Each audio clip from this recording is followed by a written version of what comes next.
Bonjour les éveillés, bienvenue dans une nouvelle vidéo de notre chaîne. Si vous observez attentivement ce qui se passe autour de vous, vous avez probablement remarqué que l'histoire semble se répéter. Les mêmes schémas, la même narration, tout se déroule de manière prévisible, à des moments similaires. Aujourd'hui, abordons un sujet très sérieux. Nous sommes à nouveau confrontés à un immense test de QI. Ce qui s'est passé en 2020 en était un exemple flagrant. Et malheureusement, la majorité des gens n'a pas réussi ce test. Les raisons de cet échec sont multiples. La paresse à rechercher la vérité, l'incapacité à sortir de la spirale du silence, l'enfermement dans des chambres d'écho, les biais de confirmation, l'effet Dunning-Kruger et l'état de déni. Ces mécanismes, rhétoriques, linguistiques, de persuasion, maintiennent les gens captifs d'un système de peur qui, finalement, est le moteur de nombreuses actions historiques. Alors, vont-ils promouvoir un nouveau confinement ? Il semble qu'ils envisagent de tout fermer à nouveau. Pour cela, ils misent sur la peur et l'incompréhension générale de ce qui se trame réellement. Ce que nous vivons actuellement n'est pas nouveau, c'est une répétition de ce que nous avons déjà vu en 2019 et 2020. À cette époque, en pleine lutte pour la Maison-Blanche, une crise sanitaire a été créée et la peur a été exploitée pour vendre des solutions prétendument efficaces. Aujourd'hui, exactement comme en 2020, il suscite la même panique autour d'une nouvelle crise sanitaire. La grande question est-ce que tout va recommencer ? Il semble bien que oui, mais ne cédez pas à la panique. En suivant le même scénario, nous avons l'opportunité de nous préparer et de nous protéger, tout comme nous l'avons fait par le passé. Face à la possibilité d'une nouvelle crise, la première réaction de beaucoup est la peur, surtout en repensant aux événements de 2020. Les souvenirs de cette période suscitent encore beaucoup d'angoisse. Mais c'est précisément ce que le système veut.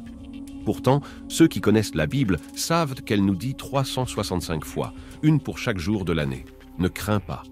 Et c'est ce que je veux vous rappeler aujourd'hui. Ne craignez pas.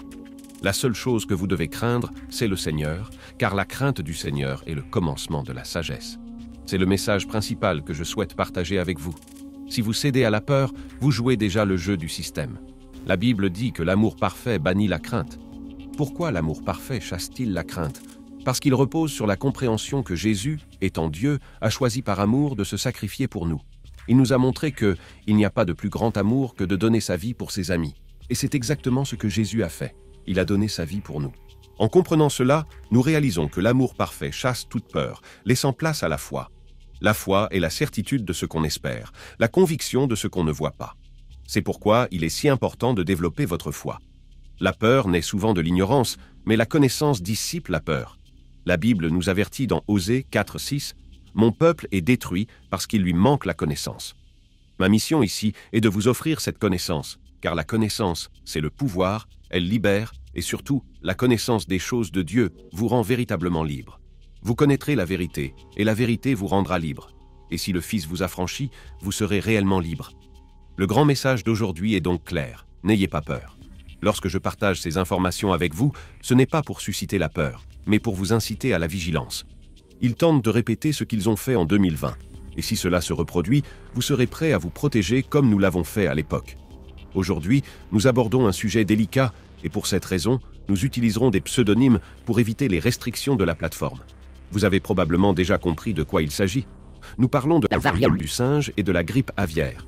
Si vous avez plus de 50 ans, vous vous souvenez probablement du vaccin contre la variole traditionnelle. Si vous l'avez reçu, soyez rassurés, car cette protection reste efficace contre la variole du singe. La variole du singe n'est qu'une nouvelle version destinée à répandre la peur.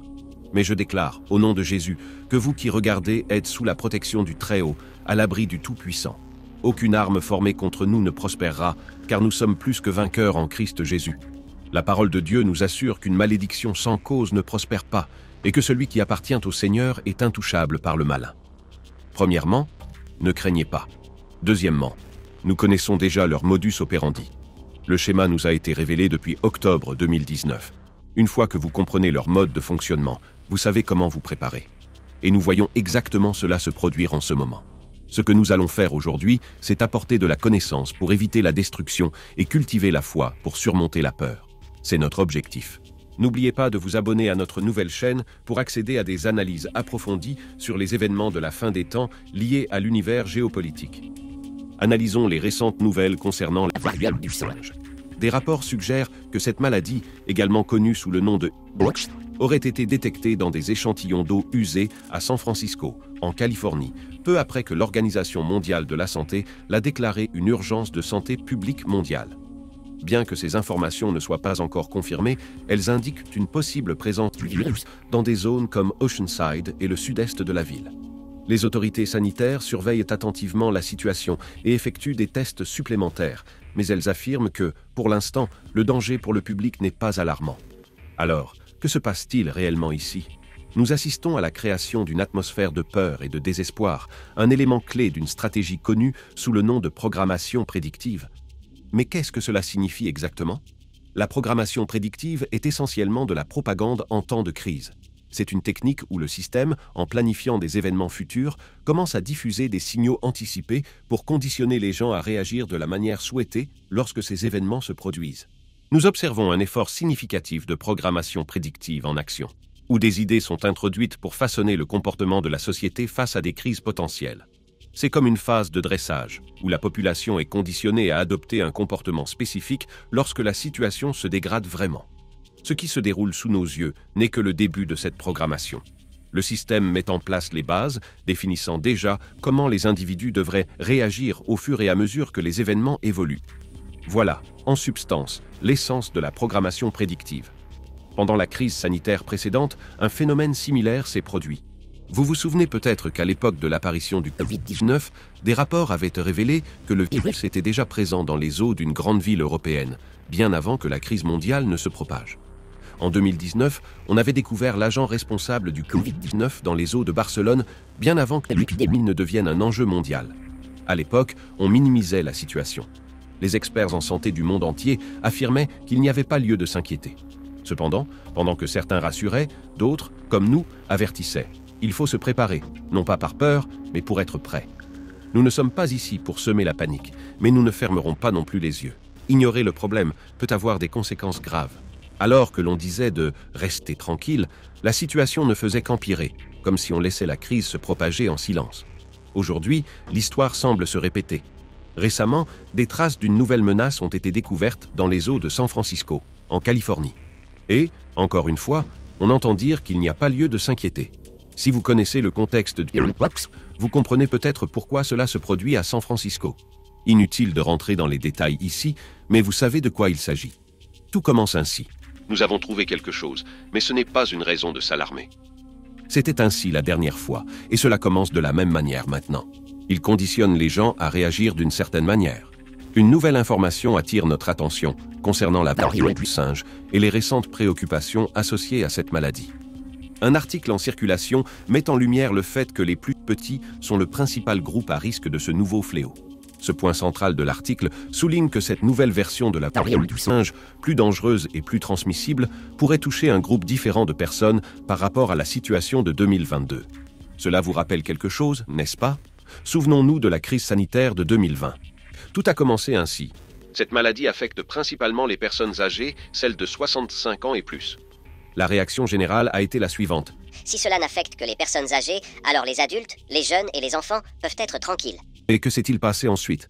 Une nouvelle variante est apparue, portant une lettre grecque, qui a soudainement commencé à affecter également les plus jeunes, y compris les enfants. Le scénario initial semblait rassurant, mais progressivement, l'inquiétude s'est élargie pour inclure d'autres groupes, créant une préoccupation plus générale.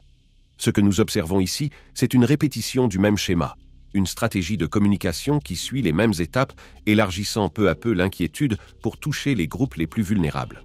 Pourquoi est-il important de parler de cela? Parce que la connaissance est une forme de pouvoir. Et cette connaissance, en particulier celle de Dieu, ne génère pas de peur, mais plutôt de l'audace, de la foi et de la certitude. Dans Matthieu 24, Jésus nous a avertis des signes des temps. Crise sanitaire, tremblement de terre, bouleversement dans les cieux, conflits familiaux et l'amour se refroidissant. Aujourd'hui, nous sommes témoins de l'accomplissement de ces prophéties sous nos yeux. Mais cela ne devrait pas nous inquiéter, nous attrister ou nous effrayer. Au contraire, cela devrait nous pousser à glorifier Dieu, car la Bible s'accomplit. Il est essentiel de rester vigilant en bâtissant notre maison sur le rocher qui est Jésus. La Bible nous exhorte à revêtir la pensée de Christ. Lorsque nous adoptons cette pensée, nous voyons au-delà du visible.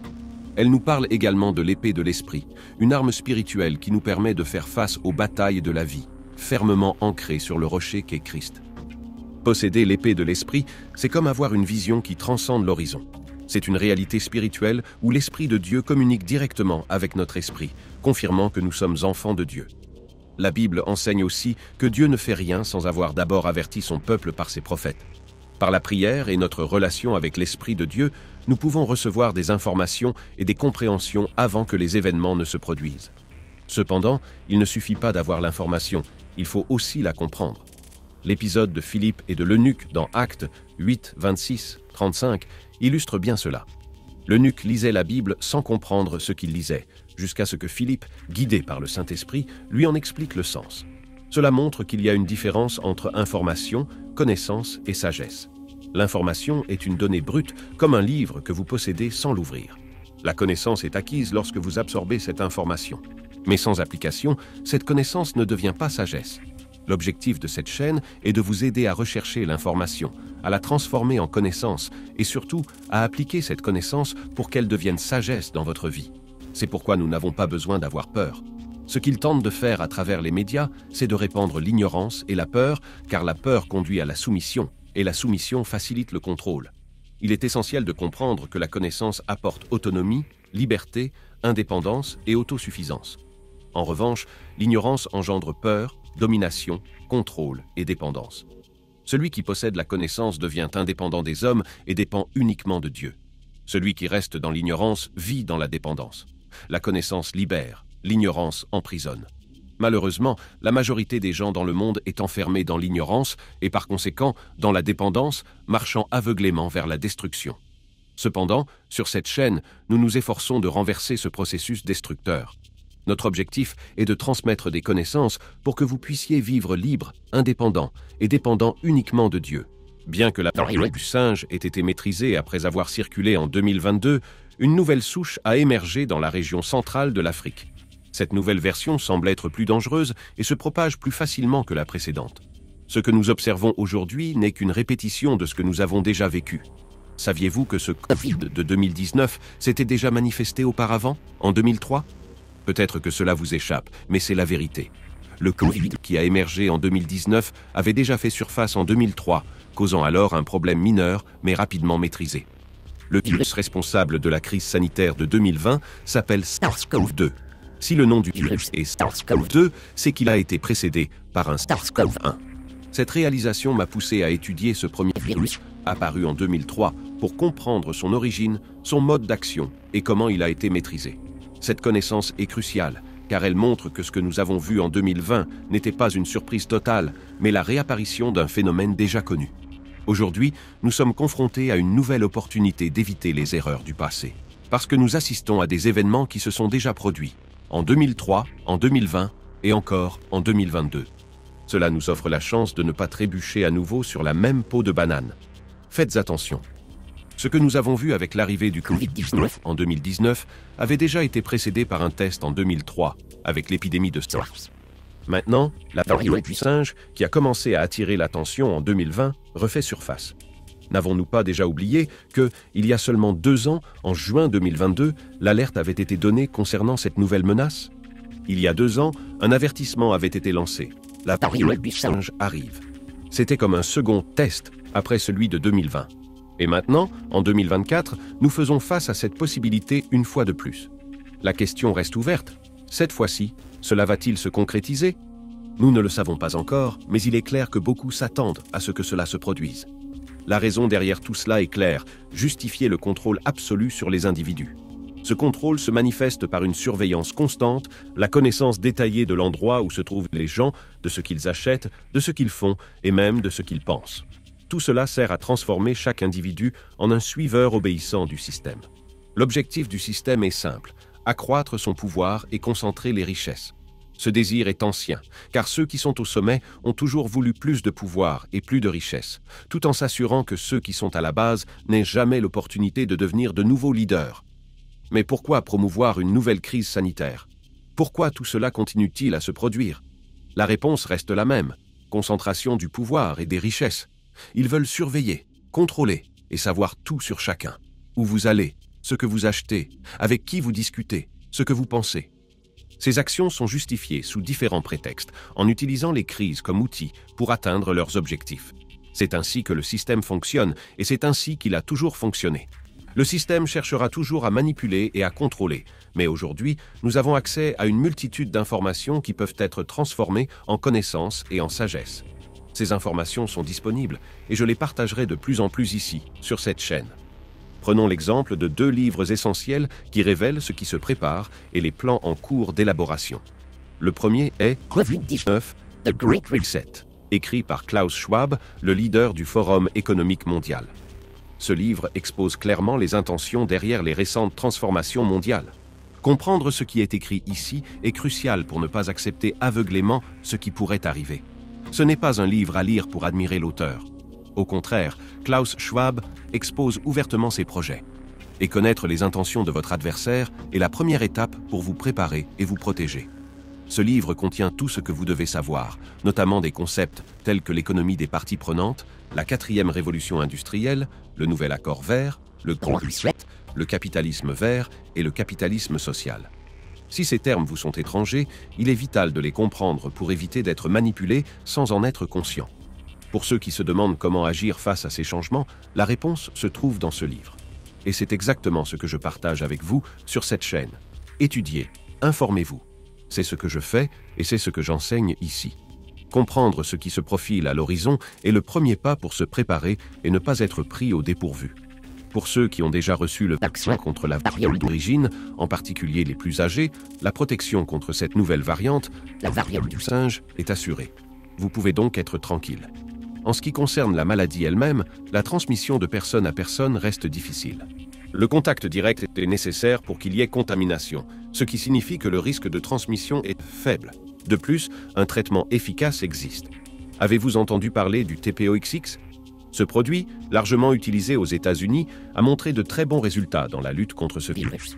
Cependant, il reste essentiel de surveiller la situation de près, parce qu'il est possible que des modifications soient apportées à un virus inoffensif pour le rendre plus dangereux. C'est là que le problème peut commencer, et c'est pourquoi nous restons vigilants et prêts à agir si nécessaire. Permettez-moi de partager quelque chose d'important avec vous. Faites bien attention. Récemment, des rapports ont émergé concernant des personnes entrant aux États-Unis et en Europe de manière indiscriminée. Cependant, ce qui se passe avec ces personnes va bien au-delà de la simple question de l'immigration. Elles sont soumises à des systèmes de surveillance rigoureux, comprenant l'implantation de petits dispositifs sous la peau, la reconnaissance faciale, le balayage de la rétine et d'autres formes de surveillance avancées. Mais pourquoi tout cela ? La réponse est simple. Ces tests en masse sont en réalité une sorte de test bêta.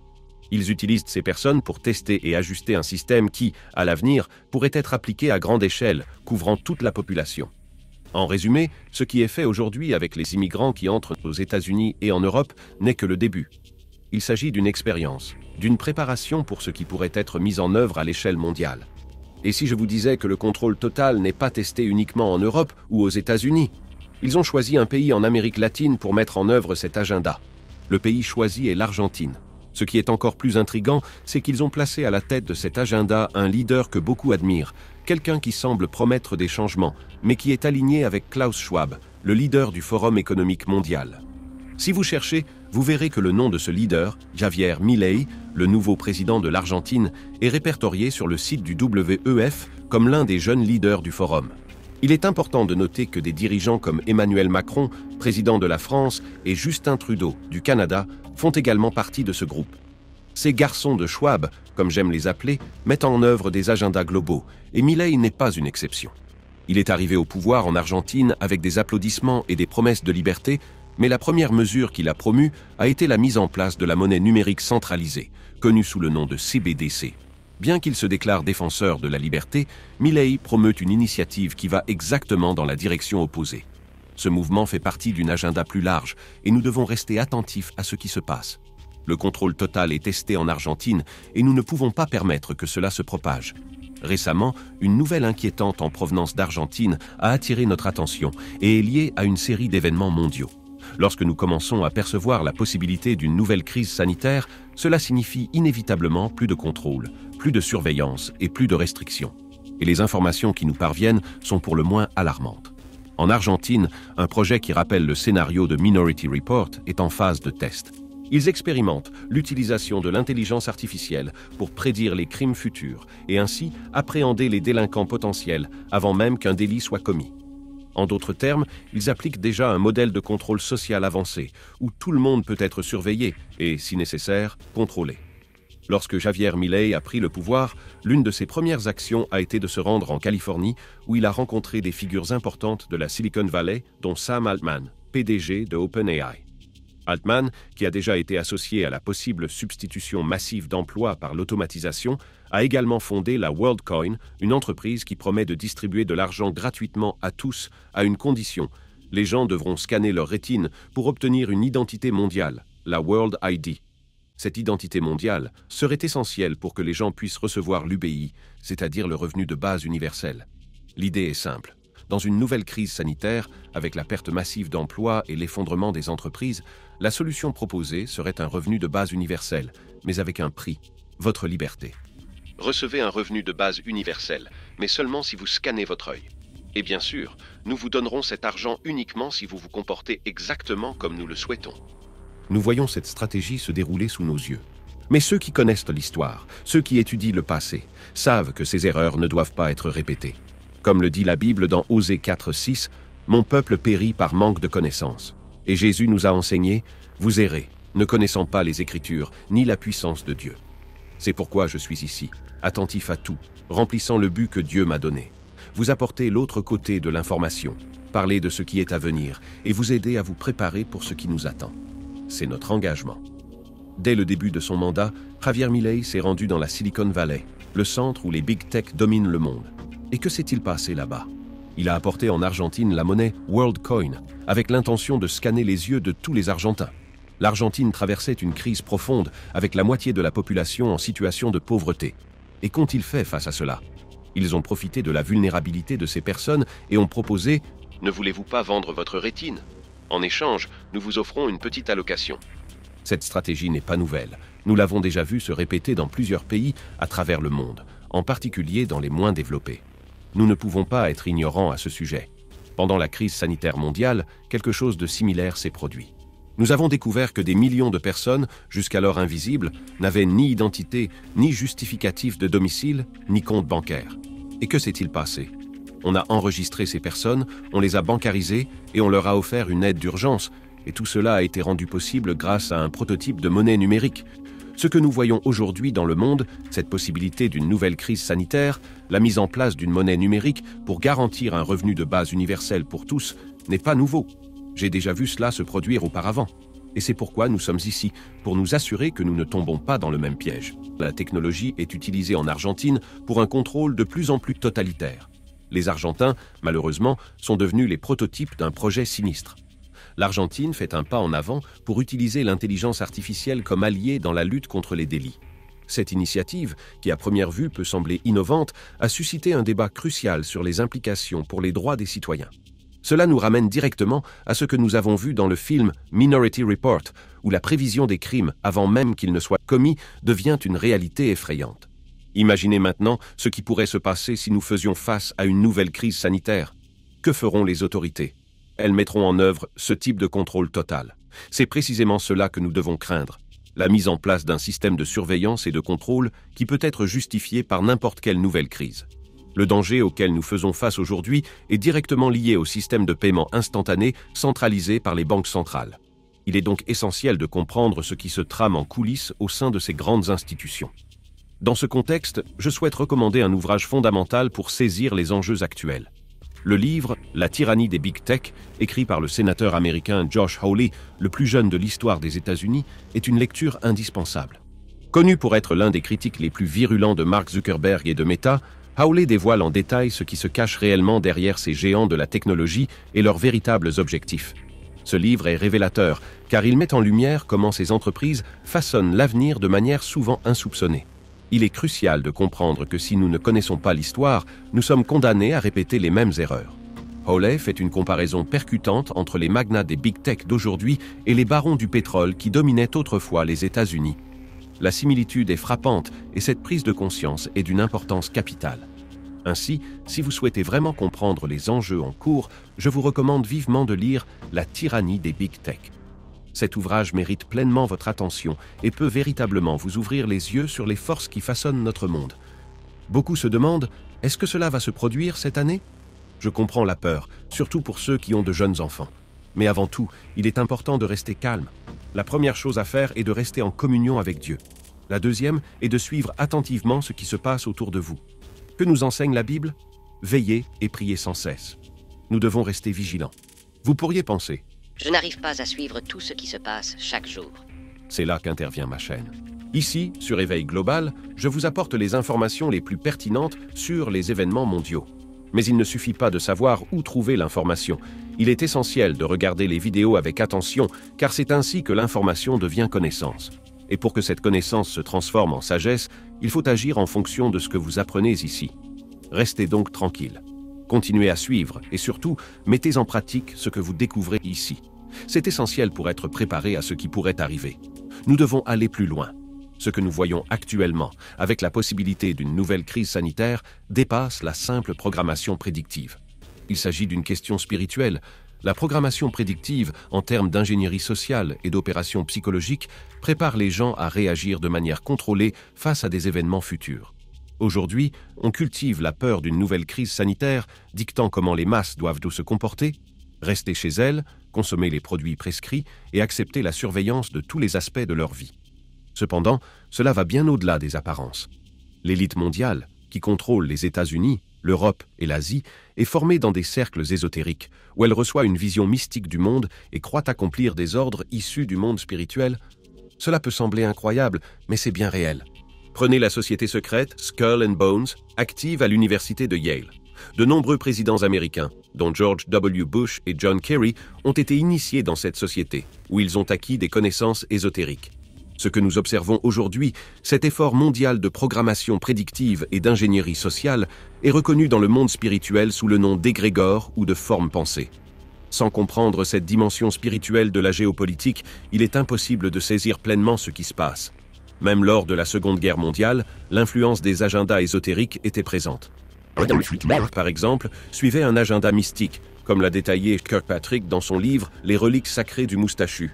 Aujourd'hui, le monde est engagé dans un effort coordonné de contrôle psychologique, social et spirituel. Ce contrôle spirituel, connu sous le nom d'égrégore, de forme pensée ou de tulpa, est la clé pour comprendre le niveau le plus élevé de ce projet. Bientôt, sur cette chaîne, nous allons explorer ces sujets en profondeur, révélant comment le monde spirituel et ses outils sont utilisés pour contrôler les esprits, les cœurs et les opinions, générant ainsi panique et peur. Alors, ne manquez pas de suivre. Que Dieu vous garde, et nous reviendrons bientôt avec plus de contenu exclusif ici, sur la chaîne.